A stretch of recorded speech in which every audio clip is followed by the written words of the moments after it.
All right, let's talk about getting a real handle on your money. You know that feeling, that little pit in your stomach when you think about finances? The feeling that your money is in control, not you? Well, this explainer is all about flipping that script. We're going to turn that anxiety into actual empowerment using a clear, step-by-step manual.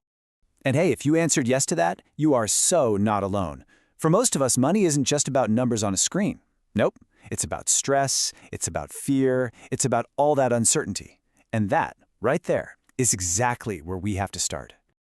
Okay, this right here, this is probably the single most important idea we're going to cover today.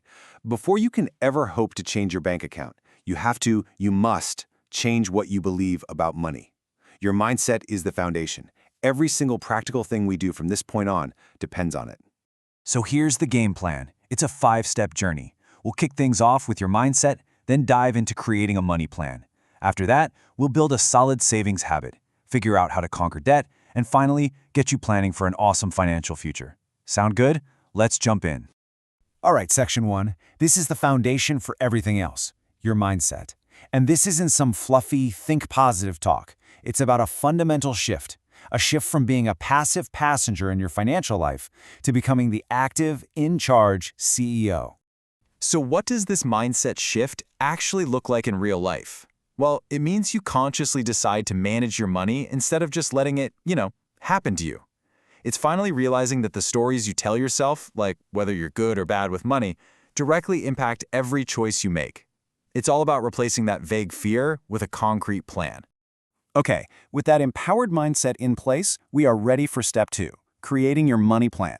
This is your financial blueprint. And listen, if the word budget makes you want to run for the hills, just think of it this way. It's not a restriction, it's a plan for your freedom.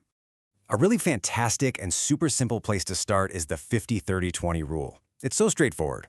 Basically, 50% of your take-home pay goes to your needs, rent, groceries, utilities. Then 30% is for your wants, the fun stuff, the coffee, the movies. And here's the most important part. A solid 20% goes straight to your financial goals, like building savings and crushing debt. This really illustrates the choice you have. On one hand, you've got reactive spending. That's when money just seems to evaporate, and at the end of the month, you're like, where did it all go? On the other hand, you have intentional budgeting. This is where you tell your money where to go. That, my friends, is what financial control feels like. But remember, that 50-30-20 rule, it's a guideline, not some unbreakable law. The absolute best budget in the entire world is the one you'll actually stick with. So maybe that's a cool app on your phone, or maybe it's as simple as the old-school envelope system for your cash. The goal is to find what works for you. Now that you have a plan, telling your money where to go, let's zoom in on that crucial 20% with step 3, building a savings habit.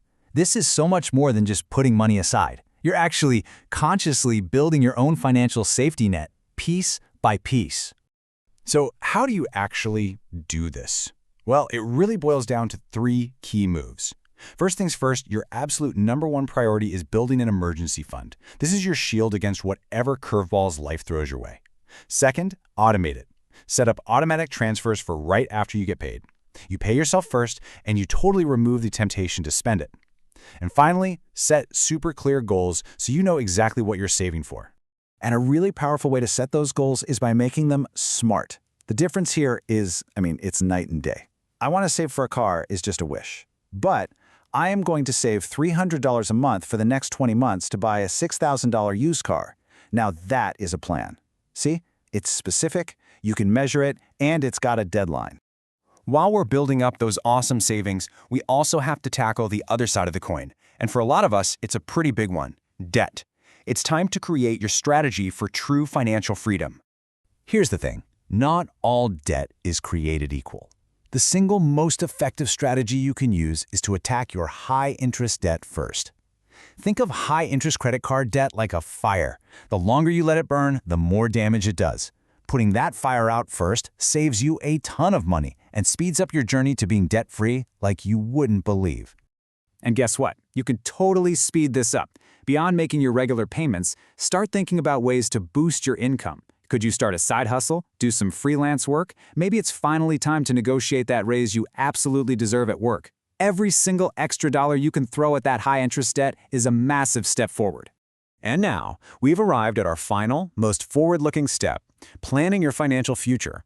With a savings habit going strong and your debt under control, we can shift from playing defense to playing offense, actively growing and protecting the wealth that you're working so hard to build.